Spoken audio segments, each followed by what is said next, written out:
It's Paul Marsh, and I'm delighted to say that I have been joined by Taz Skyler, who you may know from the smash hit Netflix show One Piece or the BAFTA-nominated Boiling Point, and he is in the new film The Cleaner, which is coming to Sky Cinema on the 2nd of May. Taz, how are you, sir? I'm very well, thank you, bro. How are you? I'm good. It's lovely to be talking to you because what a film Cleaner is, it is an action-packed thriller. Thank you, man. I appreciate it. I'm proud of that movie, so I'm glad you enjoyed it. Without maybe spoiling any of the twists and turns, because let's face it, there are a few, tell us a little bit about the film. The film is a very contained, action-packed thriller, as you said, but I think it's one where Martin reprises all the things that we love about action movies that very rarely get made anymore.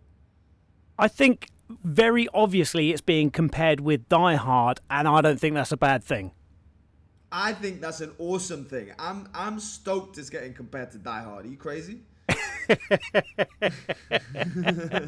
What was it like working alongside the amazing Martin Campbell? He is relentless. He is a powerhouse. He takes no prisoners and has no mercy when it comes to anything pertaining to making the best movie he possibly can. But he's full of stories. Like every single time I sat with him by the monitors, he'd have some kind of Jackie Chan story or some kind of Daniel Craig story or some kind of just every action hero that I ever grew up watching at home with my family. He's got some kind of a story about him, and at the same time, he's an absolute teddy bear, and he wants everybody to do their best and be their best. And I don't know, I could go on about Martin for 2 years. I just love the man so much. Now, as well as the amazing Martin Campbell, it also stars the brilliant Daisy Ridley and, of course, Clive Owen, who have been in a film or two themselves. They really have, especially Clive. I remember going to watch, I think it was Shoot 'Em Up at the cinema. Oh, when it was a good movie. I love really that film. The carrot. The carrot, man. The carrot making his vision all 2020. And I watched that movie at my because I grew up in Tenerife, and there was only one cinema in the whole island, and it was an hour and a half away, and I drove up with my dad to go watch that movie. And then I'd kind of forgotten that I'd watched it, but when I was in the middle of doing the film, and we had some concepts through for the poster, and I saw all three of our names together on the poster. I sent it to my dad with the Shoot 'Em Up poster, and I was like, "Yeah, we went to watch this movie, Pap." And he was like, "Wow, yeah, I'd forgotten about it, but yeah, it was a surreal experience. It was really cool, and especially with the fact that he's just such a nice guy and he's such an awesome person to work with." That's always nice as well. I mean, I know that you wouldn't tell me if he wasn't, but it's always nice when you find out they are a nice guy as well. Yeah, I just wouldn't mention anything about them if it was anything else. So let us in on a secret. I assume that you weren't really hanging out on the 50th floor of a London skyscraper to film these scenes. You would be surprised, sir. There was definitely. I mean, look, the whole thing wasn't shot in situ for sure. We had different floors of the building built in sound stages in Reading, but we did spend a couple of days at One Canada Square. We had the whole police squad there to shoot all the exterior scenes, and then I actually got to go up on the roof.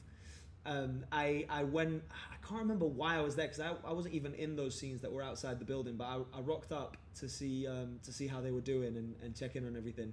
And while I was there, somebody who run the building was like, "Do you want to go up to the roof?" So I went up to the roof, and I was standing on the edge of it, and I took a picture, and I posted it the next day, and everybody involved in security was like, "What are you doing? Take the picture down." I hope somebody screenshotted it and it still exists in the ether. But yeah, I was there on the edge of the building. It was awesome.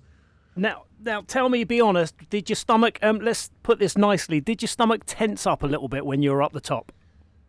Nah, not at all. I'm quite, I'd love to say I was overcoming my fear and being heroic by going on the edge, but I quite get a kick out of it. Oh man, you're one of those. You're one of those. Yeah. I'm one of those people. I get a real kick out of heights. I jump out of planes. I climb. I free climb. I just love that kind of stuff.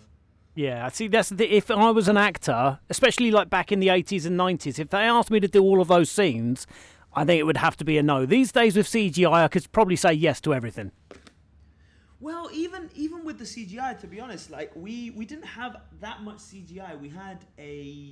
We had a screen that was, so when we were shooting in the studio in Reading, we had a screen outside the window that had a panoramic view on loop playing of the skyline of London. And even then, when we're in the studio, you're still maybe like 20 something meters off the ground. Oh, really? I mean, I'm inside the building for most of it, so yeah, I don't even have to face. You do have that opening scene with Daisy, of course. I do have that opening scene where we were maybe like 20 meters off the ground, and there was a couple of like rappelling scenes where we had to rappel down that were maybe 20. But even then, I mean, health and safety makes things so boring nowadays that when you're doing the rappelling down, it was comical because we were maybe going 2 miles an hour, and I was like, seriously, am I meant to act like this is fast? And they were making it look fast by just making the camera swoop past us really quickly. But we were going like 2 miles an hour because they were like, no, health and safety says we can't go faster. I was like, man. All right. Now, how much fun was it to play the bad guy? Yeah, that was a lot of fun. I definitely was trying to channel some kind of like Bodhi from Point Break energy, or like all those movies where there's a bad guy that you can't help but like a little bit, or at least see their point. I can't remember what the name of is it Station, the one with John Travolta and Denzel Washington. Taking a Pelham 1, 2, 3. Yes, like John Travolta in that, Bodhi from Point Break. Yeah. There's those movies where there's a bad guy that you can't help but just have like a little bit of a thing for. I was trying to channel maybe a slightly more unhinged version of that. Right, I like it. Well, look, you succeeded. You are, and don't take this the wrong way, but you are an excellent bad guy. Thank you. I'll take it. I appreciate it. When I did my pitch to Martin, it's difficult to explain to you on radio, I guess, but I pulled out my phone, and because he asked me how I saw the character, and I pulled out my phone and I turned on the searchlight, and then I put my fingers in front of the searchlight and I shined the light through it so that on the wall you'd just see kind of like flickers of light and shadow. Okay. And that was my pitch. I was like, this is what it is. And then cut to me silently like making shapes and shadows on the wall and not being interested. Well, it obviously worked. Yeah, appreciate you. Thank you, man.